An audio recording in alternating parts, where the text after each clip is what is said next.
Hi friends, welcome to Sham Institute Daily Current Affairs. April 6, 2024లో ఉన్న current affairs discuss చేద్దాం. So మరి current affairs discuss చేయడానికన్నా ముందు ఉన్నటువంటి హెడ్లైన్స్ చూద్దామండి. Localising the sustainable development goals, women in local governance in India lead the way. ఇది ఒక సంబంధించి ఒక సదస్సు నిర్వహించడం జరిగిందనమాట. అంటే ఏంటంటే ఇక్కడ సుస్థిరాభివృద్ధి లక్ష్యాలను సుస్థిరాభివృద్ధి లక్ష్యాలని ఆ విధంగా చేరుకునే క్రమంలో మహిళల యొక్క ప్రాధాన్యత ఏంది, మహిళలు ఈ యొక్క పరిపాలన వ్యవస్థలో ఈ గవర్నెన్స్లో ఎలా ఒక స్థానిక పరిపాలన వ్యవస్థలో ఎలా పాల్గొనాలి, అండ్ ఇండియా లీడ్ ద వే. భారతదేశం మహిళలని సాధికారత కల్పించడంలో, మహిళల్ని గవర్నెన్స్లో భాగస్వామ్యం చేయడంలో మన భారతదేశం ఎలాంటి మార్గాన్ని ఎంచుకుంది, ఇలాంటి అంశాలపైన ఒక సదస్సు జరిగింది. ఆ సదస్సు పైన ఉన్నటువంటి ఇంపార్ట్ చూద్దాం. ఈ సదస్సులో ఎవరు పాల్గొన్నారు, అసలు ఎవరు నిర్వహించారు, ఇలాంటి విషయాలు.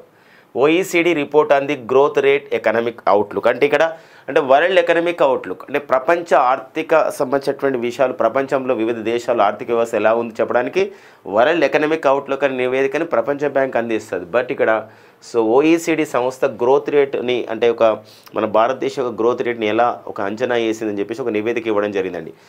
వరల్డ్ ఎకనామిక్ అవుట్లుక్ అంటే గుర్తుపెట్టుకోవాలి, అది మనకి ప్రపంచ బ్యాంక్ అందిస్తుంది ఆ నివేదికను. బట్ ఇక్కడ ఓన్లీ ఒక ప్రొజెక్షన్ అన్నమాట. గ్రోత్ రేట్ ప్రొజెక్షన్ పైన ఎకనామిక్ అవుట్లుక్ పేరుతో OECD వాళ్ళు ఒక రిపోర్ట్ ఇచ్చారు. అంటే organisation for economic cooperative development వాళ్ళు. అండ్ నెక్స్ట్ వచ్చేసి ఇక్కడ ఉత్తరాఖండ్లో కార్ల వాషింగ్ పైన నిషేధం విధించారండి. సో ఎందుకో మీకు తెలుసు, because of the water crisis అండి. ఒక సీవియర్ వాటర్ క్రైసిస్ అనేది మరి మొన్నటి వరకు కర్ణాటకలోని బెంగళూరులో, ఇప్పుడు ఉత్తరాఖండ్లోని కొన్ని నగరాలు కూడా పాకిన విషయం ఉందండి. సో మరి ఉత్తరాఖండ్ మరి వాటర్ రిసోర్సెస్కి పేరు ఉంది, ఎంతో ఉంది, కానీ బట్ అక్కడ సీవియర్ వాటర్ క్రైసిస్ అని వచ్చింది. అలాంటి నేపథ్యంలో ఈ డ్రై వాషింగ్ చేయాలి తప్ప కార్ల వాషింగ్ పైన నిషేధం విధించడం జరిగిందన్నమాట ఉత్తరాఖండ్ స్టేట్లో. అండ్ నెక్స్ట్ వచ్చేసి కూడా ఏంటంటే ఎన్నికల సంఘం ఒక నిర్ణయం తీసుకుంది. ఈ యొక్క ప్రతిపక్ష నాయకులు ఫిర్యాదు చేయడంతో ఆంధ్రప్రదేశ్ రాష్ట్ర డీజీ పైన ఇతను అధికార పక్షం వాళ్ళకి సపోర్ట్గా మాట్లాడుతున్నారు, సపోర్ట్గా ఉంటున్నారు అని చెప్పేసి కొన్ని విషయాలని పరిగణనలోకి తీసుకున్నటువంటి ఎన్నికల సంఘం ఆంధ్రప్రదేశ్ రాష్ట్ర డీజీ పైన వేటు వేయడం జరిగింది. అతని సంబంధించినటువంటి వారి స్థానంలో వేరే వాళ్ళు నియమించాలని చెప్పేసి ఆంధ్రప్రదేశ్ రాష్ట్ర ప్రభుత్వ ప్రధాన కార్యదర్శి జవహర్ రెడ్డిని ఆదేశించడం జరిగిందనమాట. అండ్ నెక్స్ట్ వచ్చేసి ఆల్ జజీరాపై నిషేధం విధించిందండి. ఇది ఒక టీవీ ఛానల్, ఖతర్ దేశానికి చెందినటువంటి టీవీ ఛానల్.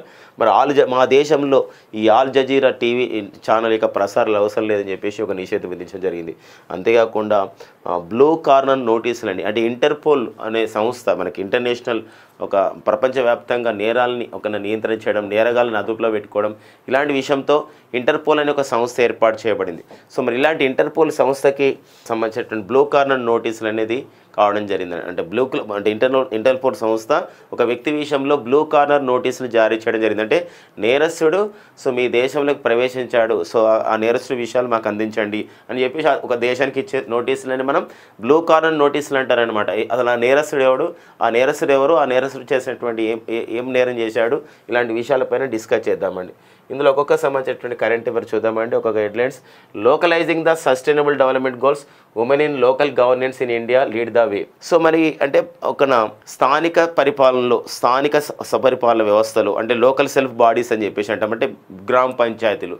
ఈ గ్రామ పంచాయతీలలో మహిళల యొక్క ప్రాధాన్యత ఎలా ఉంది, మహిళలు ఈ గ్రామ స్వరాజ్యంలో భాగమవుతున్నారా, మరి దేశానికి పట్టుకొమ్మలైనటువంటి మహిళలు, దేశానికి పట్టుకొమ్మలైనటువంటి గ్రామాల్లో మహిళల ప్రాధాన్యత ఏంటి అని చెప్పేసి ఒక సంబంధించిన సదస్సు నిర్వహించడం జరిగింది. Localising the sustainable development goals, women in local governance in India lead the way అండి. గమనించండి, అంటే మనకు ఐక్యరాజ్యసమితి United nations of the organisations వాళ్ళు 2017లో 2015 సంవత్సరంలో 2015లో మనకి సుస్థిరాభివృద్ధి లక్ష్యాలను ప్రకటించడం జరిగిందండి. సో మరి 17 సుస్థిరాభివృద్ధి లక్ష్యాలని ప్రకటించడం జరిగింది. సో మరి 17 సస్టైనబుల్ డెవలప్మెంట్ గోల్స్ అని ఏవైతే ఉన్నాయో, అంటే ఆకలి, no poverty, no hunger, quality education, ఇలాంటివన్నీ కూడా, జెండర్ ఈక్వాలిటీ, అన్నిటిని కూడా ఈ సుస్థిర అభివృద్ధి లక్ష్యాలను చేరడానికి ఐక్యరాజ్యసమితి పెట్టుకున్న గడువు 2030. అయితే ఈ 2030 వరకు ఐక్యరాజ్యసమితి మరి ఇలాంటి లక్ష్యాలను ఛేదిస్తున్నటువంటి క్రమంలో మరి women in local governance in India lead the వే, అంటే మన భారతదేశంలో స్థానిక స్వపరిపాలన వ్యవస్థలో ఇక్కడ మహిళల యొక్క భాగస్వామ్యం ఎలా ఉంది, భారతదేశం యొక్క మార్గం ఏందని చెప్పేసి ఒక సదస్సు నిర్వహించడం జరిగింది ఐక్యరాజ్యసమితిలో. ఈ సదస్సును ఎవరు నిర్వహించుకోవడం జరిగిందంటే permanent machine of the India to the UNO, అంటే ఐక్యరాజ్యసమితిలో మనకు ఒక శాశ్వత ప్రతినిధి బృందం ఉంటుంది, అంటే మనకు దానికి ఒక నేతృత్వం కూడా వహిస్తారు. ప్రజెంట్ ఐక్యరాజ్యసమితిలో భారత శాశ్వత ప్రతినిధిగా పనిచేస్తున్న వారు వచ్చేసి రుచిరా కంబోజ్ అనమాట. అండ్ నెక్స్ట్ వచ్చేసి మినిస్ట్రీ ఆఫ్ ది పంచాయతీరాజ్ అంటే కేంద్ర పంచాయతీరాజ్ శాఖ and United nations population fund ఐక్యరాజ్యసమితి జనాభా అనేది. సో ఈ 3 సంస్థలు సంయుక్తంగా సో ఈ యొక్క సమావేశం నిర్వహించుకోవడం జరిగింది. మరి ఇందులో మన భారతదేశం తరపున చూసినట్లయితే కొందరు మహిళలు పాల్గొనడం జరిగింది. సో మనకి ఇక్కడ ఇమేజ్లు కూడా చూడొచ్చండి. సో మనకి ఆంధ్రప్రదేశ్ రాష్ట్రానికి చెందినటువంటి ఒక సర్పంచ్ అనమాట, ఒక గ్రామ సర్పంచ్. సో కునుకు ఏమ కుమారి పాల్గొన్నారు.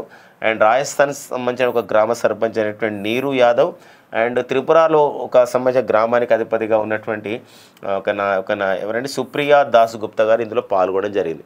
సో వెరీ వెరీ ఇంపార్టెంట్గా ఉంటుంది. సో ఇటీవల కాలంలో అంటే స్థానిక సంస్థల్లో మహిళా సాధికారత నేపథ్యంలో భారతదేశం యొక్క పాత్ర అనే అంశంపైన జరిగిన సదస్సులో భారత్ నుండి, ఆంధ్రప్రదేశ్ నుండి, రాజస్థాన్ నుండి, త్రిపుర నుండి ఎవరు పాల్గొన్నారు అనే విషయంపైన అడగడానికి మనకు ఉంటుందండి. ఓకేనా, ఇది localising the sustainable development goals women in local government India lead the way అని చెప్పేసి ఒక కార్యక్రమం అండి. ఓకేనా, సో మరి ఈ ఐక్యరాజ్యసమితి గురించి మనం డిస్కస్ చేస్తున్నాం కాబట్టి సో ఐక్యరాజ్యసమితి United nations of the organisations అంటాం.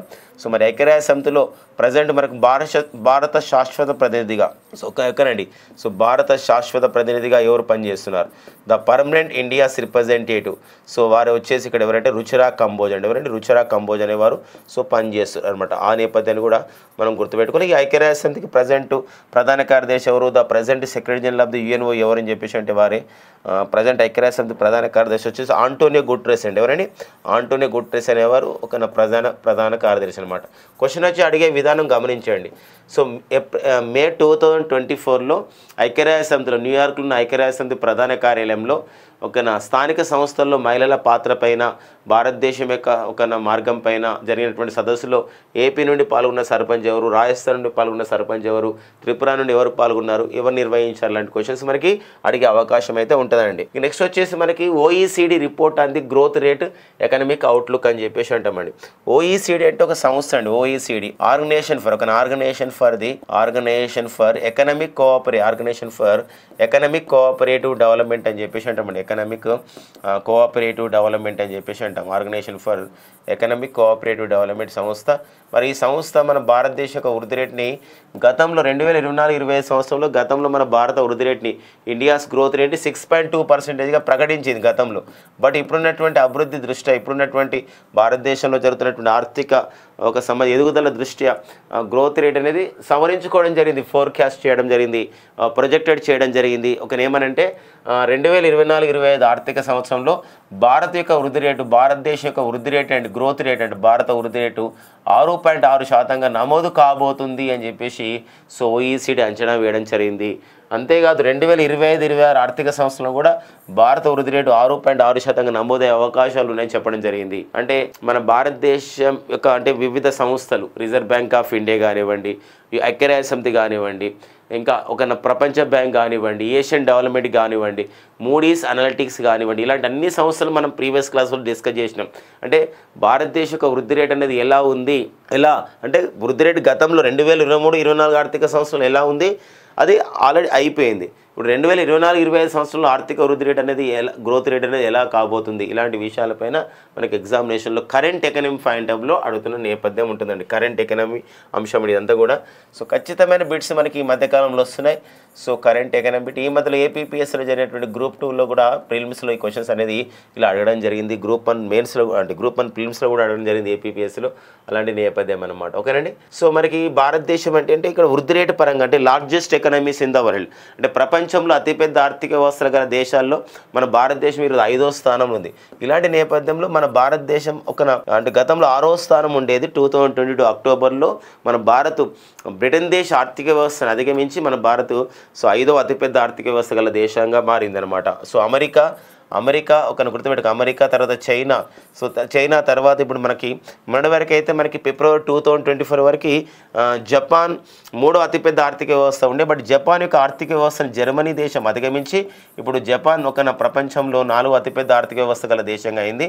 అండ్ 5వ అతిపెద్ద ఆర్థిక వ్యవస్థ దేశంగా ఇప్పుడు మనకి భారత్ అయిందండి. అంటే జపాన్ కొంచెం స్థాయి తగ్గిపోయిందని చెప్పొచ్చు అనమాట. బికాజ్ ఆఫ్ అక్కడ కొన్ని కారణాలు ఉన్నాయి. ఒకటి ఏంటంటే ఓల్డ్ పాపులేషన్ ఎక్కువైపోయింది, అంటే ముసలి వాళ్ళు ఎక్కువైపోయారు, ఓల్డ్ ఏజ్ పీపుల్, అంటే షార్టేజ్ ఆఫ్ ది లేబర్ అనమాట. బర్త్ రేట్స్ తగ్గిపోయినాయి, ల్యాక్ ఆఫ్ ది ఇన్నోవేషన్ కూడా కోల్పోయింది, తక్కువైపోయింది అనమాట. ఇలాంటి కారణాలతో జపాన్ ఏమైందంటే ఆర్థిక వృద్ధి రేటు మందగమనం స్టార్ట్ అయింది.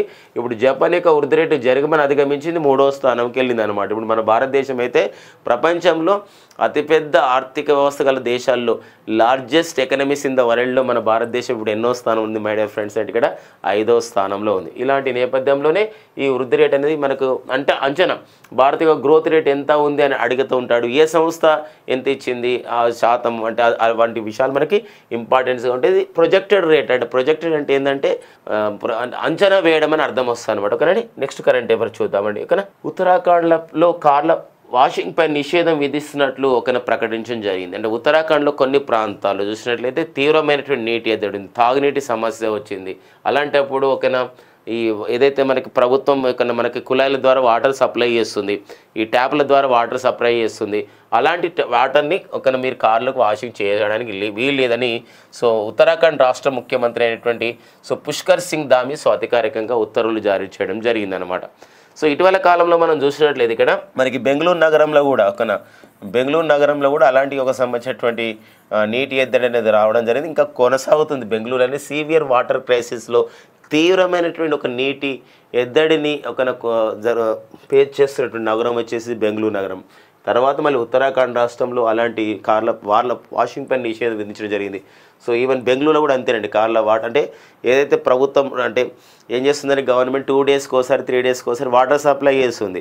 అంటే ఏదైతే మనం రేషన్ బియ్యం అంటాం కదా, అట్లా కూడా ఈ వాటర్ రేషనింగ్ అని చెప్పేసి అంటాం. వాటర్ రేషనింగ్ అంటే అన్ని ప్రాంతాలకి వాటర్ రావాలనే ప్రధానమైన ఉద్దేశంతో 2 డేస్కి ఒకసారి 3 డేస్కి వచ్చే ఏదైతే పంపిస్తున్నారో వాటర్ ఈ కుళాయిల ద్వారా ట్యాప్ల ద్వారా దాన్ని మాత్రం ఇంటి అవసరాలకు మాత్రమే వాడుకోవాలి తప్ప ఇలాంటి వాటికి చేయడానికి లేదు. ఈవెన్ గార్డెనింగ్ కూడా అంటే మొక్కలు పెంచడానికి కూడా గార్డెనింగ్ చేస్తున్నప్పుడు కూడా మనకి గవర్నమెంట్ సరఫరా చేసినటువంటి వాటర్ కాకుండా మన బోర్ ద్వారా వాటర్ చేసుకోవాలి తప్ప ఆ వాటర్ వాడడానికి వీల్లేదని చెప్పేసి ఈ రాష్ట్రాల్లో ఉత్తర్వులు జారీ చేయడం జరిగింది. కాబట్టి ఇక్కడ అంటే వాటర్ క్రైసిస్ అనేది ఎలా ఉంది అని చెప్పేసి ఇప్పుడు ప్రపంచం ఆలోచించదగ్గ పరిణామం అనమాట. అందుకోసమే ఐక్యరాజ్య సమితి ఈ సంవత్సరంలో జరిగినటువంటి మార్చి 22 అండి, మార్చి 22 మరి 2024 మరి ఇలా జరుపుకుంటాం. మార్చి 22 అంటే మనం వరల్డ్ వాటర్ డేగా జరుపుకుంటామండి.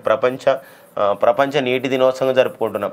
మరి వరల్డ్ వాటర్ డే, ప్రపంచ వాటర్ దినోత్సవం ఇతివృత్తం ఏంటంటే ఇక్కడ వాటర్ ఫర్ ది పీస్ అని చెప్పేసి అంటామండి. వాటర్ ఫర్ పీస్ అంటే ప్రపంచ శాంతి కొరకి వాటర్ అనే ఇతివృత్తంతో జరుపుకున్న విషయాన్ని గమనించండి. Water for theme. అంతేకాదు మన భారతదేశం అయితే 2019లో మనకు ఒక కార్యక్రమాన్ని తీసుకురావడం జరిగిందనమాట. జల్ జీవన్ అభియాన్ అనే కార్యక్రమం. మరి జల్ జీవన్ అభియాన్ అనే కార్యక్రమం ద్వారా ప్రతి ఇంటికి కూడా కుళాయి ద్వారా నీటిని అందించాలి. గ్రామీణ ప్రాంతాల్లో 2024 నాటికి ప్రతి ఇంటికి కుళాయిల ద్వారా నీటి అందించాలని సంబంధించినటువంటి ఒక ప్రొజెక్షన్ కూడా వేసుకుంది, ఒక అంచనా కూడా వేస్తుంది. ఇలాంటి నేపథ్యంలో మరి సమ్మర్ రాగానే వాటర్ క్రైసిస్ గురించి కాదు, దానికన్నా ముందు ఇంకుడు గుంతలు కానీ ఇవన్నీ కూడా చేయాల్సినటువంటి అవసరం ఉందని చెప్పేసి కూడా విశ్లేషకులు భావిస్తున్న నేపథ్యం అనమాట. అంతేకాకుండా మనకి వాటర్ మ్యాన్ ఆఫ్ ఇండియా ఉన్నారండి. మన భారతదేశంలో వాటర్ మ్యాన్ ఆఫ్ ఇండియాగా పేరొందిన వ్యక్తి ఉన్నారు రాజేంద్ర సింగ్. వీరు ఎప్పుడు చెప్తూ ఉంటారు నీటి గుంతల విషయంలో కానివ్వండి వీటిపైన కృషి చేయాలని చెప్పేసి. ఇతనే మనకు గుర్తుపెట్టుకోండి. మనకు వాటర్ క్రైసిస్ అంటే రాకుండా ఎన్నో చర్యలు చేపట్టాలని చెప్పేసి ఎంతో స్వచ్ఛంద సంస్థలకి వ్యక్తులు కూడా చెప్తున్న సందర్భం అన్నమాట భారతీయ సమాజానికి. అతనే water man of India. Water man of India అని చెప్పేసి ఎవరిని పిలుస్తారని చెప్పేసి అంటే అతనే రాజేంద్ర సింగ్ అని చెప్పేసి ఉండేది రాజేంద్ర సింగ్. మన తెలంగాణ రాష్ట్రంలో గత ప్రభుత్వం అంటే తెలంగాణ రాష్ట్రంలో మనం చూసినట్లయితే ఒక మిషన్ కాకతీయ లాంటి కార్యక్రమాన్ని ప్రారంభించి 46,531 ఒక చెరువులను ఆ విధంగా తవ్వడం కూడా జరిగి అంటే దాన్ని పూడిక తీయడం కూడా జరిగింది. అలాంటి నేపథ్యాన్ని కూడా చూసుకోవాలి. మిషన్ కాకతీయాలు ఒక్కోసారి మనకు ఇది ఒక జాతీయ అంశంగా ఉంటుంది. ఈ కింది ఏ రాష్ట్రంలో ఒక చెరువులన్నీ పూడిక తీయడానికి మిషన్ కాకతీయ లాంటి కార్యక్రమాన్ని ప్రారంభించారని చెప్పేసి అంటే సో తెలంగాణ రాష్ట్రం అండి మిషన్ కాకతీయ లాంటి కార్యక్రమాన్ని ప్రారంభించడం జరిగింది.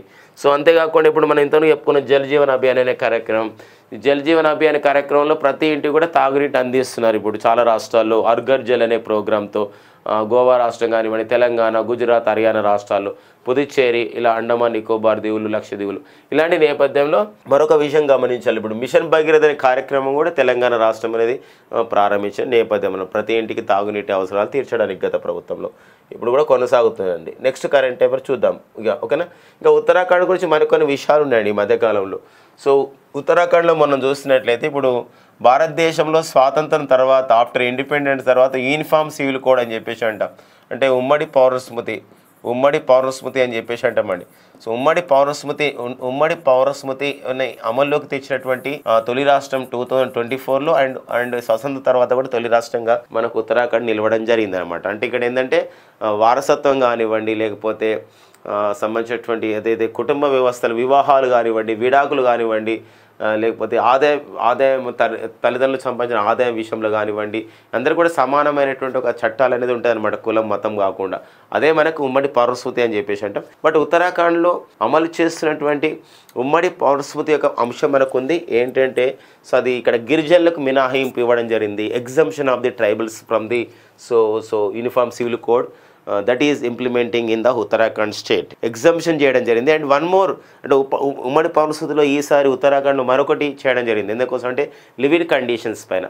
సో ఈ మధ్య సమాజంలో లివింగ్ కండిషన్స్ పెరుగుతున్న సందర్భం ఉంది. అంటే సహజీవనం అని చెప్పేసి అంటున్నాం. పెళ్లి కాకముందుకే కలిసి ఉండే విధానం ఏదైతే ఉంటుందో, సో కాపురం చేసే విధానం ఏదైతే ఉందో, ఇవన్నీ కూడా ఈ యొక్క ఉమ్మడి పౌరస్మృతిలో చేర్చడం జరిగిందనమాట. సో ఖచ్చితంగా అవి తెలియచేయాలి. అలాంటి లివింగ్ కండిషన్స్ పైన ఎవరైతే లివింగ్ కండిషన్స్ పైన తెలియాలనుకోండి, ఒక 25,000 రూపీస్ ఫైన్ కూడా వాళ్ళపైన విధించే అవకాశం ఉంటుంది, ఎవరైతే లివింగ్ కండిషన్లో ఉన్నారని చెప్పేసి. ఇది మనకి ఉమ్మడి పౌరస్మృతి పైన ఉన్నటువంటి విషయం. మరి ఉత్తరాఖండ్ రాష్ట్రంలో ఉమ్మడి పౌరస్మృతి పైన అధ్యయనం చేసినటువంటి కమిటీ వచ్చేసి జస్టిస్ రంజన్ ప్రకాష్ దేశాయ్ కమిటీ అండి. ఏంటండి? Justice Ranjan Prakash Desai committee. So friends గుర్తుపెట్టుకోండి, జస్టిస్ రంజన్ ప్రకాష్ దేశాయ్ కమిటీ అండి.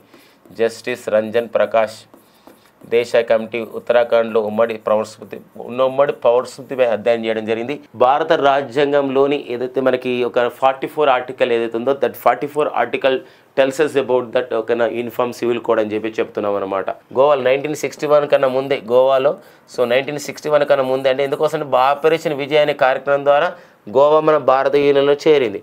అంతకన్నా ముందే గోవాలో ఉమ్మడి పౌరస్మృతి ఉంది కాబట్టి సో మనకి ఇప్పుడు ఓకేనా, స్వాతంత్రం తర్వాత ఉమ్మడి పౌరస్మృతిని తీసుకొచ్చిన రాష్ట్రం అంటే ఉత్తరాఖండ్ అని చెప్పాలి.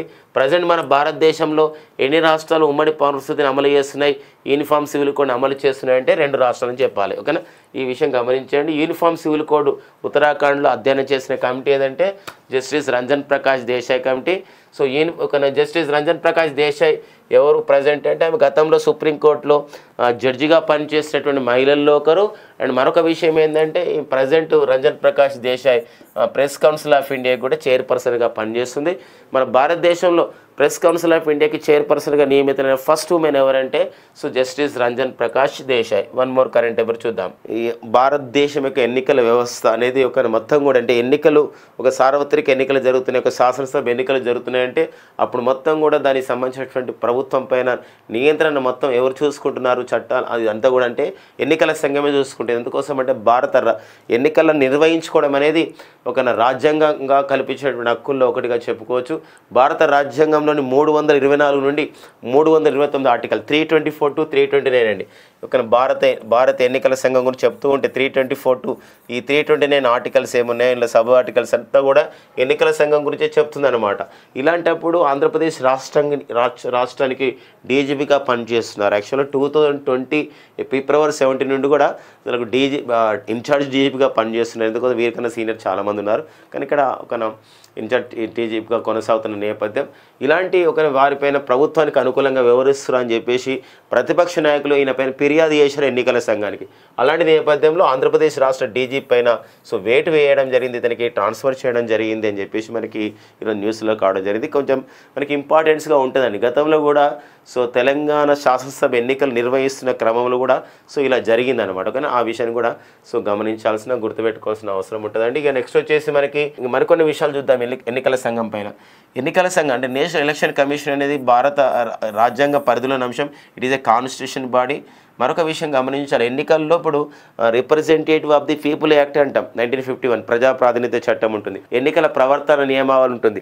మరి ఇలాంటి ఎన్నికల ప్రవర్తన నియమావళిని ఎవరైతే ఉల్లంఘిస్తారో వారిపైన కూడా ఫిర్యాదు చేయడానికి, ఎవరైతే ఎన్నికల్లో పోటీ పడతారో వారిపైన ఫిర్యాదు చేయడానికి మనకు సి-విజిల్ అనే యాప్ను కూడా కేంద్ర ప్రభుత్వం ఎలక్షన్ సంఘం అనేది తీసుకురావడం జరిగింది.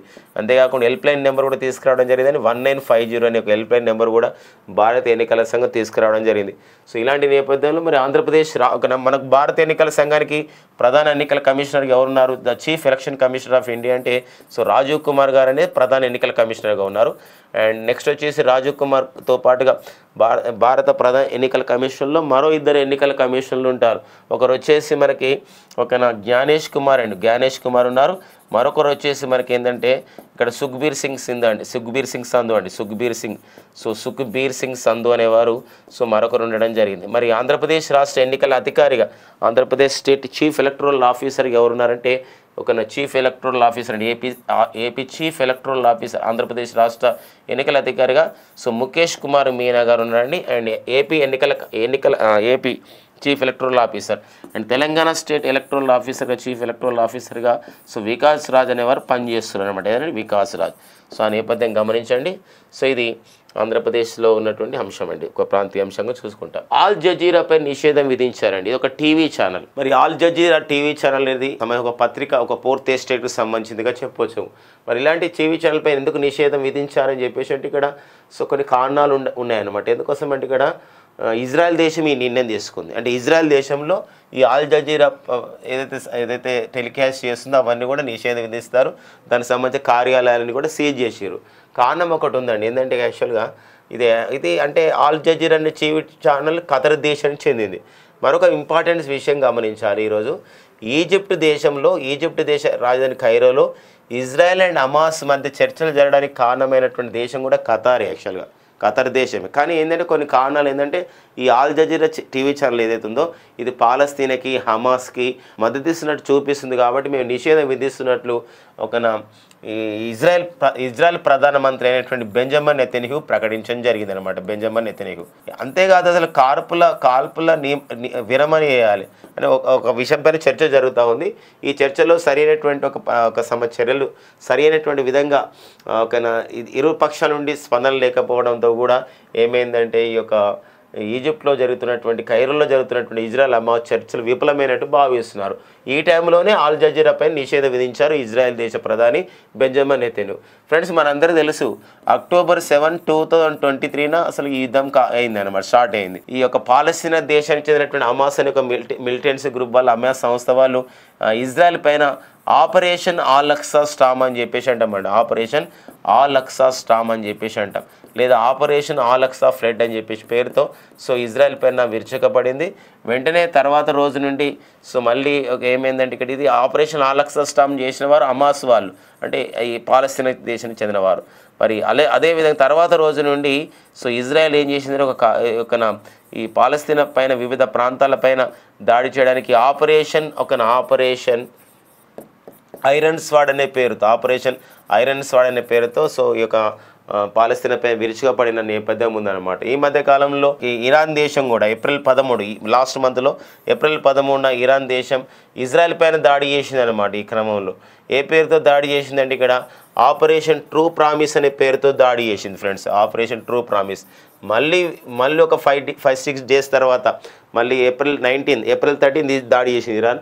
April 19, 2024 సో ఇజ్రాయెల్ దేశం ఇరాన్ పైన విరుచుగా పడింది. ఏ పేరుతో అంటే ఆపరేషన్ ఐరన్ షీల్డ్ అనే పేరుతో విరుచుకపడింది. ఇవన్నీ జరుగుతూ ఉన్నాయి. అఫ్ కోర్స్ సో విశ్లేషకులు భావిస్తున్నారు ఏంటంటే ఇరాన్ ఇజ్రాయెల్ మధ్య యుద్ధం ఆగిపోయింది. బట్ ఇరాన్ మధ్య ఆగిపోయినప్పుడు కూడా, ఇజ్రాయెల్ మధ్య యుద్ధం ఆగిపోయినప్పుడు కూడా మెయిన్గా ఏంటంటే ఇక్కడ ఇజ్రాయెల్ పాలస్తీనా మధ్య యుద్ధం ఆగాలంటే కాల్పుల విరమణ చేయాలి అనే విషయం పైన ఇరు పక్షాల మధ్య ఒప్పందం విషయంలోనే ఈజిప్ట్లోని కైరోలో సమావేశమయ్యారు ఖతార్ దేశ మధ్యవర్తిత్వంతో. కానీ ఇక్కడ ఏంటంటే ఒక సంబంధించినటువంటి ఎలాంటి చర్చల్లో పురోగతి లేని కారణంగా ఈ కాల్పుల విరమణకు ఇరుపక్షాలు ఆ విధంగా ఒక సంసిద్ధత వ్యక్తం చేయని నేపథ్యంలో ఈ యొక్క చర్య అనేది జరిగిందని చెప్తున్నాను అనమాట. కాబట్టి ఇటీవల కాలంలో ఆల్ జజీరాపై నిషేధం విధించినటువంటి దేశం ఏంది, అసలు ఏ దేశం చెందింది ఈ వార్తా సంస్థ, ఇలాంటి ప్రశ్నలు మనకి ఇంపార్టెంట్గా ఉంటాయండి. ఓకేనా. ఇక నెక్స్ట్ వచ్చేసి ఇదంతా కూడా పత్రికా స్వేచ్ఛాతంగా చెప్పుకుంటున్న సందర్భం ఉంటుంది. మన రీసెంట్గానే మనం మే 3న ప్రపంచ పత్రికా స్వేచ్ఛ దినోత్సవం కూడా జరుపుకోవడం జరిగిందండి. ఓకేనా. నెక్స్ట్ చూద్దాం. బ్లూ కార్నర్ నోటీస్ అండి. ఇది చూడండి. సో ఇక్కడ మనకు ఒక ఇంపార్టెంట్ అండి. ఇక్కడ మనకి ఈ యొక్క కర్ణాటకకు చెందినటువంటి ఒక ఎంపీ ఉన్నాడండి, ప్రజ్వల్ రేవన్న అని చెప్పేసి. తను జనతాదళ్ సెక్యులర్ పార్టీకి చెందినవారు. ఓకేనా. JDS MP. ఈ జేడీఎస్ ఎంపీ అయినటువంటి ప్రజ్వల్ రేవన్న సో లోక్సభ ఎంపీ అయినటువంటి ఎంపీ. ఇతను ఏమైందంటే కొన్ని సంబంధించినటువంటి కొందరు అమ్మాయిలు బెదిరించడం చేయడం, తర్వాత ఇక లైంగిక ఆరోపణలు ఎదుర్కొన్నాడు ఇతను. అవి మొత్తం వీడియో రూపంలో అవి కనబడినాయి అన్నమాట. అదొక చర్చ అయిపోయింది. అతను ఏం చేసిండే డిప్లొమాటిక్ వీసా అంటారు. అంటే వివిధ దేశాలకు ఒక ఎంపీ లెవెల్లో భారత పార్లమెంట్ సభ్యుడిగా వివిధ దేశాలు వెళ్ళడానికి ఒక డిప్లొమాటిక్ వీసా ఇస్తారు. ఆ వీసాతో జర్మనీ పారిపోయాడు. ఆ విషయంలో కర్ణాటక రాష్ట్ర ప్రభుత్వం కేసు నమోదు చేసింది. కేసు నమోదు చేసి బ్లూ కార్నర్ నోటీసులు ఇచ్చింది. బ్లూ కార్నర్ నోటీసులు ఇచ్చినటువంటి ఏంటంటే ఇక్కడ సో ఇది మొత్తం చూడండి. ఇది బ్లూ కార్నర్ నోటీసులు అంటే మా దేశంలో ఒక నేరం చేసి మీ దేశానికి పారిపోయాడు, అతను మీరు పట్టుకొని మాకు ఇవ్వండి అని చెప్పడం అనమాట. అంటే ఒక దేశంలోని మరో నేరగాలని మరో దేశానికి అప్పగించే విషయంలో ఇది జరుగుతున్నట్టు ఒక ఒప్పందం అనమాట. తద్వారా ఏంటంటే అసలు నేరం ఎట్లా జరిగింది, అసలు ఇందులో ఎవరున్నారు, ఇవన్నీ విషయాలు తెలుస్తాయి. ఇదనమాట. ఇది బ్లూ కార్నర్ నోటీసులు. ఇటీవల కాలంలో బ్లూ కార్నర్ నోటీసులు ఎదుర్కొన్నటువంటి వారు ఎవరంటే జనతాదళ్ సెక్యులర్ పార్టీ ఎంపీ అయినటువంటి ప్రజ్వల్ రేవన్న. ఇది ఎవరిస్తారు ఈ బ్లూ కార్నర్ నోటీసులు అంటే ఇంటర్పోల్ సంస్థ ఇస్తారండి. ఇంటర్పోల్ సంస్థ అండి. 187 దేశాలు ఉన్నటువంటి సంస్థ ఇంటర్పోల్ సంస్థ. ఇంటర్నేషనల్ క్రిమినల్ ఆర్గనైజేషన్ అని చెప్పేసి అంటామండి. ఇంటర్పోల్ సంస్థ ఇంటర్నేషనల్ క్రిమినల్ పోలీస్ ఆర్గనైజేషన్ అని చెప్పేసి అంటామండి. ఇంటర్నేషనల్ క్రిమినల్ పోలీస్ ఆర్గనైజేషన్ అని చెప్పేసి అంటే ఈ సంస్థ. మరి ఈ సంస్థ మనకి ఎక్కడుందంటే ఇది 1923లో ఏర్పాటు చేయబడినటువంటి ఈ సంస్థ ఫ్రాన్స్ రాజధాని పారిస్లో కొంచెం దూరంలో ఉన్న లయోన్స్ అండి.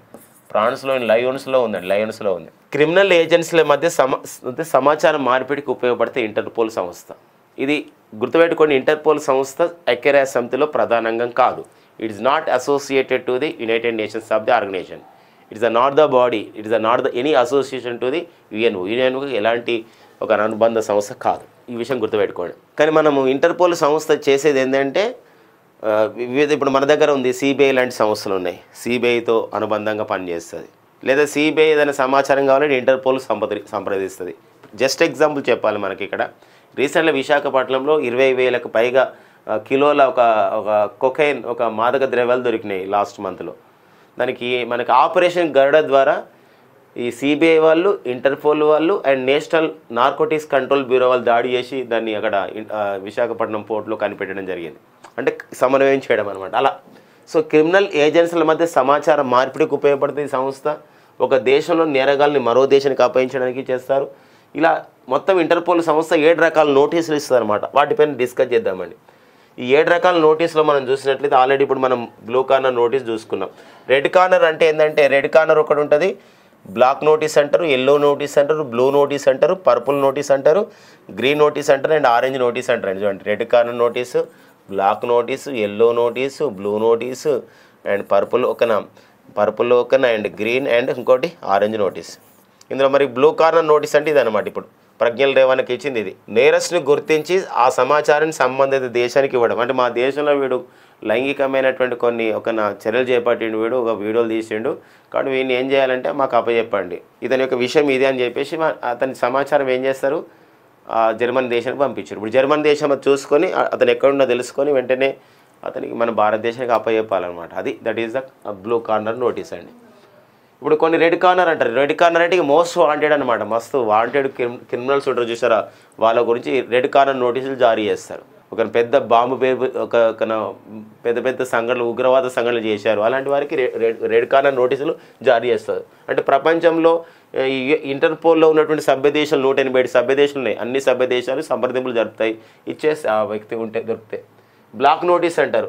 ఇతర దేశాల గుర్తు తెలియని మృతదేహాల సమాచారం, ఒక మృతదేహాలు ఉంటే గుర్తు తెలియని సమాచారాన్ని చేయడం ఒక్కోసారి. ఎల్లో నోటీస్ అంటారు. అంటే ఈ మతి స్థిమితం లేని వారు, తప్పిపోయిన వ్యక్తులు అండ్ మైనర్లు ఇలాంటి సమాచారానికి తెలుసుకోవడానికి నిచ్చిపుచ్చుకోవడానికి ఇది ఎల్లో నోటీస్ ఇస్తారు. పర్పుల్ నోటీస్ అంటారు. క్రిమినల్స్ ఉపయోగించిన వస్తువులు, పరికరాలు, వారు ఆశ్రయం పొందిన స్థలాల సమాచారం. ఇది పర్పుల్ నోటీస్ అంటారు అనమాట. అంటే గతంలో క్రిమినల్స్ ఒక ప్రాంతానికి వచ్చిపోతున్నప్పుడు అతను ఏ రూమ్లో ఉన్నాడు, లేకపోతే ఏ వస్తువు వాడి ఏందని మొత్తం ఆ సమాచారం తెలుసుకోవడానికి పర్పుల్ నోటీస్ ఇస్తారు. గ్రీన్ నోటీస్ అంటారు. చట్ట వ్యతిరేక కార్యకలాపాలకు పాల్పడుతున్న, ప్రజా భద్రతకు ముప్పు తెస్తున్న వారి గురించి హెచ్చరికలు చేస్తారు. అంటే ముందు గ్రీన్ నోటీస్ అంటే ఏంటంటే సో ఇతను ఈ సంబంధించిన చర్యలు చేయబడుతున్నాడు, లేకపోతే ఇలాంటి సంబంధించినటువంటి యాక్టివిటీస్ ఇతను చేయబోతున్నాడు, అతనితో జాగ్రత్తగా ఉండండి, అతనికి ప్రజా భద్రతకు ముప్పు తెస్తున్నాడు కాబట్టి అరెస్ట్ చేసేయండి అని చెప్పడం అనమాట. ఆరెంజ్ నోటీస్ అంటే ఏంటంటే ఆస్తి ప్రమాదం లేదా ప్రాణ నష్టం లేదా భారీ ముప్పు గురించి హెచ్చరికలు చేయడం. పలానా వ్యక్తి అంటే ఈ ప్రాంతంలో, అంటే ఈ ఆరెంజ్ నోటీస్ అంటే అర్థమైందా ఈ దేశంలో ఈ ఉగ్రవాద దాడి జరగవచ్చు, లేకపోతే అక్కడ ఇది జరగవచ్చు అని చెప్పడమే ఆరెంజ్ నోటీస్ అని చెప్పేసి చెప్పొచ్చు అనమాట. ఇలా మొత్తం కూడా ఇంటర్పోల్ సంస్థ 7 రకాల నోటీసులు అనేది మనకి ఇస్తుందండి. ఓకేనా. సో ఆ నోటీసులకి ఇమేజెస్ కూడా మీరు గమనించండి, ఆ కలర్లోనే ఉండడం వల్ల ఆ నోటీసులు అలా పిలుస్తున్నాం అనమాట. ఈ SR-75 అండి, ఇది ఒక సంబంధించినటువంటి రాకెట్ అనమాట. జనరల్ రాకెట్లో ఇంధనం ఉంటుంది పోవడానికి. ఇప్పుడు మన PSLV చూడండి, మస్తు సక్సెస్ఫుల్ అయినటువంటి rocket. Polar satellite launch vehicle మన ఇస్రో వాళ్ళు అభివృద్ధి చేశారు. ఇలా వికాస్ అనే ఇంజన్ ఉంటుంది. మరి అంతేకాకుండా GSLV లేదా దాన్ని మనం ఇప్పుడు LVM అని చెప్పి అంటున్నాం. ఆ రాకెట్ని లాంచ్ వెహికల్ మార్క్ అని చెప్పేసి అంటాం. జియో సింక్రనస్ లాంచ్ వెహికల్ అని గతంలో పిలిచేవాళ్ళం. ఇందులో క్రయోజనిక్ ఇంధనం ఉండడం వల్ల మరింతగా అది చాలా స్పీడ్గా వెళ్తున్న నేపథ్యం ఉంటుంది. మరి అట్లా కాకుండా ఈ రాకెట్లలో ఇంధనాన్ని తొలిసారిగా ఏం చేస్తున్నారంటే, అంటే ద్రవ ఇంధనంతో పాటుగా మరొక ఇంధనాన్ని, అంటే క్యాండిల్ వ్యాక్స్ అంటాం దాన్ని, మనం ఇంకా సాంకేతికంగా పారాఫిన్ అని చెప్పేసి అంటాం. ఈ క్యాండిల్ అంటే మైనపు సంబంధించిన ఇంధనంతో కూడా రాకెట్ పోతుంది అనమాట. అలాంటి ఇంధనాన్ని అలాంటి సంబంధించినటువంటి ఒక రాకెట్ని తయారు చేశారు జర్మనీ దేశానికి చెందినటువంటి ఇంపల్స్ అనే సంస్థ. ఈ ఇంపల్స్ సంస్థ తయారు చేసినటువంటి ఈ యొక్క SR-75 ఈ రాకెట్ని విజయవంతంగా పంపించడం జరిగింది. దక్షిణ ఆస్ట్రేలియాలోని కునిబా అనే సంబంధించిన ఒక స్పేస్ స్టేషన్ నుండి, ఒక లాంచ్ ప్యాడ్ నుండి ప్రపంచంలో తొలిసారిగా ఒక రాకెట్ని మైనము లేదా వ్యాక్స్తోని ఇంధనంతో నడిపిన రాకెట్ ఏది పంపించారంటే SR-75. ఇదేం చూడండి, candle wax or fuelled rocket. అంటే మైనపు ఇంధనం అండి. మైనం అని చెప్పేసి అంటే మైనం అంటారు. దీన్ని మనం వ్యాక్స్ అని చెప్పేసి అంటామండి. క్యాండిల్స్ ఉంటాయి కానీ క్యాండిల్స్ మనం వెలిగించే క్యాండిల్స్ వ్యాక్స్ అనమాట. అలాంటిది ఈ రాకెట్ పనిచేస్తుంది అనమాట. అది ఎవరు తయారు చేసినట్టే జర్మనీ దేశానికి చెందిన ఇంపల్స్. ఇది దక్షిణ ఆస్ట్రేలియాలోని కునిబి ప్రాంతంలో ప్రయోగించడం జరిగింది. ఏ దేశం అంటే జర్మనీ, అంటే ఏ దేశం పంపించింది జర్మనీ దేశం, బట్ జరిగింది ప్రయోగం మాత్రం ఆస్ట్రేలియాలో. సో ఈ నెక్స్ట్ అండి, ప్యారిస్ లక్ష్యానికి ఆమడ దూరంలో దేశాల వాతావరణ ప్రణాళికలు అని చెప్పేసి ఒకటి వచ్చిందండి. ఇది ఏంటంటే మనకి జర్మనీ దేశం చెందిన ఒక సంస్థ ఈ నివేదిక ఇచ్చిందండి. జర్మనీ దేశం చెందిన సంస్థ. ఏంటండి నివేదిక అంటే, మనకి ఒక conference of the parties United nations framework convention on the climate change అంటాం. ప్రపంచ వాతావరణ మార్పుల సదస్సు మై డియర్ ఫ్రెండ్స్. మరి ప్రపంచ వాతావరణ మార్పుల సదస్సులు అనేది 1995 నుంచి జరుగుతూ ఉన్నాయి. సో మరి 1995 నుంచి జరుగుతున్నటువంటి ప్రపంచ వాతావరణ సదస్సులో మనం చూసినట్లయితే 2021లో ఈ సదస్సు ఎక్కడ జరిగిందండి? సార్ 2015లో ఈ సదస్సు ఎక్కడ జరిగిందంటే అది ఫ్రాన్స్ రాజధాని ప్యారిస్లో జరిగింది. సో ఈ ఫ్రాన్స్ రాజధాని ప్యారిస్లో జరిగినప్పుడు అక్కడ హాజరైన దేశాలను ఒక ఒప్పందం చేసుకున్నాయి. ఏంటంటే 2100 సంవత్సరం నాటికి ప్రపంచ ఉష్ణోగ్రతను 2100 సంవత్సరం నాటికి ప్రపంచ ఉష్ణోగ్రతని పారిశ్రామికీకరణ అంటే ఇండస్ట్రియలైజేషన్ అంటాం. ఇండస్ట్రియలైజేషన్ అప్పుడు ఎంతైతే ఉష్ణోగ్రత ఉందో దానికన్నా ఏం చేస్తామంటే 1.5 డిగ్రీలకు తగ్గించుకుంటాం అనేది ఒక సంబంధించిన ఒప్పందం చేసుకున్నాయి. కానీ ప్రపంచంలో ఏ దేశాలు కూడా ఆ ఒప్పందానికి మాత్రం అమల్లో లేవు అని చెప్పేసి ఇది ఒక రిపోర్ట్ అనమాట. జర్మనీ దేశం చెందినటువంటి Mercator research institute of the global commerce and climate change అనే సంస్థ వాళ్ళు ఈ రిపోర్ట్ని ఇవ్వడం జరిగిందనమాట. కాబట్టి రిపోర్ట్ ఎవరు ఇచ్చారు విషయాలు మనకి ఇంపార్టెంట్గా మనకు ఉంటుందండి. ఓకేనా. సో ఇది ప్యారిస్ లక్ష్యాలపైన ఉన్న ప్యారిస్ లక్ష్యం అండి. ఎందుకోసం అంటే 3 ఒప్పందాలు ఎప్పుడు ఇంపార్టెంట్గా ఉంటాయి. ఒకటి వచ్చేసి మనకి మాంట్రియల్ ప్రోటోకాల్ అండి. సో మాంట్రియల్ ప్రోటోకాల్ అంటే ఓజోన్ని పొరని రక్షించడానికి ఎలాంటి చర్యలు చేపట్టాలి అని చెప్పేసి 1987లో మాంట్రియల్ ప్రోటోకాల్ వచ్చిందండి. 1997లో మళ్ళీ 10 ఇయర్స్ తర్వాత మళ్ళీ క్యోటో ప్రోటోకాల్ వచ్చింది. క్యోటో ప్రోటోకాల్ వచ్చేసి కర్బన ఉద్గారాలను తగ్గించే విషయంలో మనకు క్యోటో ప్రోటోకాల్ అనేది రావడం జరిగింది 1997లో. ఇది ఈ పాయింట్ ఇంపార్టెంట్గా చూసుకోవాలి. ఇక నెక్స్ట్ వచ్చేసి ఫ్రెండ్స్, ఈ మధ్యనే మనం చూసాం ఏప్రిల్ 30, 2024 ఆర్ హరికుమార్ స్థానంలో, అంటే భారత ప్రధాన నావికాధికారిగా ఉన్నటువంటి ఆర్ హరికుమార్ స్థానంలో భారత నూతన ప్రధాన నావికాధికారిగా చీఫ్ ఆఫ్ ది నావీ స్టాఫ్కి ఎవరు నియమితులు కావడం జరిగిందంటే అడ్మిరల్ దినేష్ కుమార్ త్రిపాఠి నియమితులు కావడం జరిగింది హరికుమార్ స్థానంలో. ఇతను దినేష్ కుమార్ త్రిపాఠి గతంలో వైస్ అడ్మిరల్గా ఉండేవాడు. ఇప్పుడు అతని పోస్టు కాలైందండి. కాబట్టి ఇప్పుడు vice chief of the naval స్టాఫ్గా, అంటే భారత ప్రధాన నావికాధికారిగా ఇప్పుడు దినేష్ కుమార్ త్రిపాఠి. అంతేకాకుండా వైస్ చీఫ్ అంటే ఉప ప్రధాన నావికాధికారి ఎవరు నియమితులు అయ్యారంటే వైస్ అడ్మిరల్ అంటారు అతన్ని. Vice chief of the naval staff ఎవరు నియమితులు కావడం జరిగిందంటే కృష్ణ స్వామినాథన్ నియమితులు కావడం జరిగిందండి. అడ్మిరల్ అంటే ప్రధానమైన వ్యక్తి, ఇతను 2వ కేటగిరీ అనమాట, 2వ డిజిగ్నేషన్ ఈ నావీలో. కాబట్టి అడిగే అవకాశం ఉంటుంది. ఒక్కోసారి మనం ఓన్లీ ప్రధాన నావికాధికారి నేర్చుకొని పోతే ఉప ప్రధాన నావికాధికారి ఎవరు vice chief of the naval staff ఇండియాగా ఎవరు నియమితులు కావడం జరిగిందంటే కృష్ణ స్వామినాథన్ నియమితులు కావడం జరిగిందనమాట. ప్రతి సంవత్సరం కూడా మనం డిసెంబర్ 4న జాతీయ నావికా దళ దినోత్సవాన్ని మనం జరుపుకుంటాం. ఓకేనండి. ఈ ముఖ్యమైనటువంటి నావల్ ఇన్ఫర్మేషన్ అండి. ఇది మనకు వార్తల వ్యక్తిగా మల్లికా నడ్డా. మరి ఎవరండి మల్లికా నడ్డా? మన భారతదేశం చెందినటువంటి, అంటే స్పోర్ట్స్ని ప్రమోట్ చేయడంలో తనదైన పాత్ర పోషిస్తున్న వ్యక్తి. ఎవరంటే వారు మల్లికా నడ్డా. వీరు మన భారతదేశంలో స్పెషల్ ఒలింపిక్స్ భారత్ అని చెప్పేసి అంటాం. అంటే మనకు ప్రత్యేకమైనటువంటి ఒలింపిక్ని నిర్వహించే, అంటే ప్రత్యేక అవసరాల గురించి ఎవరైతే పిల్లలు ఉన్నారో, పారా ఒలింపిక్స్ లాంటి క్రీడలు ఏవైతే ఉన్నాయో, వికలాంగుల సంబంధించిన క్రీడలు ఎవరైతే ఉన్నాయో, కొందరు ఎవరైతే బుద్ధిమాంద్యం పిల్లలు ఉంటారో అలాంటి వాళ్ళు క్రీడల్లో పాల్గొంటారు. అలాంటి వాళ్ళకి సంబంధించి స్పెషల్ ఒలింపిక్స్ భారత్ ఒక సంస్థ అనమాట. ఆ సంస్థకు ప్రెసిడెంట్గా ఉన్నారు. మరి ఈ మల్లికా నడ్డా గారు ఇప్పుడు chairperson of the Special Olympics Asia Pacific advisor council, అంటే ఆసియా పసిఫిక్ ఈ క్రీడల సమాఖ్యలో, ఒలింపిక్ క్రీడల సమాఖ్యలో ఈ సలహా మండలికి చైర్మన్ కావడం జరిగింది. మల్లికా నడ్డా అండి, గుర్తుపెట్టుకోండి. Special Olympics Asia Pacific adviser కౌన్సిల్కి 34 దేశాలు సభ్య దేశాలుగా ఉన్నటువంటి దీనికి చైర్పర్సన్గా నియమితమైనటువంటి భారతీయ మహిళ ఎవరంటే మల్లికా నడ్డా. ఎవరండి? మల్లికా నడ్డా. ఇంపార్టెన్స్గా మనకు ఉంటుంది. ఎందుకోసం అంటే ప్రత్యేక అవసరాల పిల్లలకు కూడా వాళ్ళకు క్రీడల్లో భాగస్వామ్యం కావాలి, వాళ్ళ క్రీడలు నిర్వహించుకోవాలనే ప్రధానమైన ఉద్దేశంతో ఈ సంస్థ ఎంతో చేస్తుందన్నమాట. అంటే క్రీడలు మనకి ఇంపార్టెంట్. ఈ సంవత్సరం చూడండి, ఇప్పుడు ఐపీఎల్ సీజన్ నడుస్తుంది. తర్వాత వెరీ సూన్ జూన్లో మనకి T20 మ్యాచెస్ జరగబోతున్నాయి. West Indies and America. And next very soon మళ్ళీ న్యూజిలాండ్ దేశంలో మహిళల T20 కప్ కూడా ఈ సంవత్సరం నిర్వహించబోతున్నారు అనమాట. ఇలాంటి విషయం గుర్తుపెట్టుకోవాలి. అండ్ నెక్స్ట్ చూద్దామండి బజరంగ్ పునియా. ఫ్రెండ్స్, ఎవరు బజరంగ్ పునియా? ఇతను ఒక రెజ్లింగ్ క్రీడాకారుడు అండి. మరి అంతర్జాతీయ రెజ్లింగ్ సమాఖ్య సూచన మేరకు ఎవరైతే అంతర్జాతీయ టోర్నీలో పాల్గొంటారో అలాంటి వాళ్ళకి ఏం చేస్తారంటే మూత్ర పరీక్ష, రక్త పరీక్ష ఇవన్నీ చేస్తూ ఉంటారు. ఎందుకోసం అంటే ఏమన్నా నిషేధిత ఉత్ప్రేరకాలు తీసుకున్నారా, క్యాటలిస్ట్గా ఏమైనా తీసుకున్నారా అని చెప్పేసి. అలాంటప్పుడు ఇతను డోప్ టెస్ట్ నమూనా ఇవ్వలేదు, నేను డోప్ టెస్ట్ చేసుకోను, ఎలాంటి టెస్ట్ చేసుకోను అని చెప్పేసి అక్కడ అతను వాదించడం జరిగింది. ఆ నేపథ్యంలో నాడా అంటే ఏంటంటే ఇక్కడ నేషనల్ యాంటీ డోపింగ్ ఏజెన్సీ అని చెప్పేసి అంటామండి. National anti doping agency suspend గురైంది అనమాట. ఎవరు? బజరంగ్ పునియా. ఈ విషయాన్ని జాతీయ రెజ్లింగ్ సమాఖ్య కూడా అధికారికంగా ధృవీకరించింది. కాబట్టి ఇటీవల కాలంలో సస్పెండ్ అయిన వారు ఎవరు? క్రీడాకారుడు ఎవరంటే రెజ్లింగ్ క్రీడాకారుడు అయినటువంటి బజరంగ్ పునియా. ఈ గత 2 ఇయర్స్ నుండి కూడా రెజ్లింగ్ సమాఖ్య చాలా వివాదాల్లో ఉంది. ఈ బ్రిజ్భూషణ్ సింగ్ రెజ్లింగ్ సమాఖ్యకు అధ్యక్షుడు ఉన్నప్పుడు అతనిపై లైంగిక ఆరోపణలు రావడం, అతను తీసేయడం జరిగింది. ఆయన ప్లేస్లో సంజయ్ సింగ్ వచ్చాడు. అయినప్పుడు కూడా ఎలాంటి మార్పు అనేది జరగలేదన్నమాట. ఇది మనకు వార్తల అంశం ఉందండి. ఫ్రెండ్స్, ఇవ్వండి మనకి May 6, 2024లో ఉన్న ముఖ్యమైన current affairs. Thank you friends, and all the best.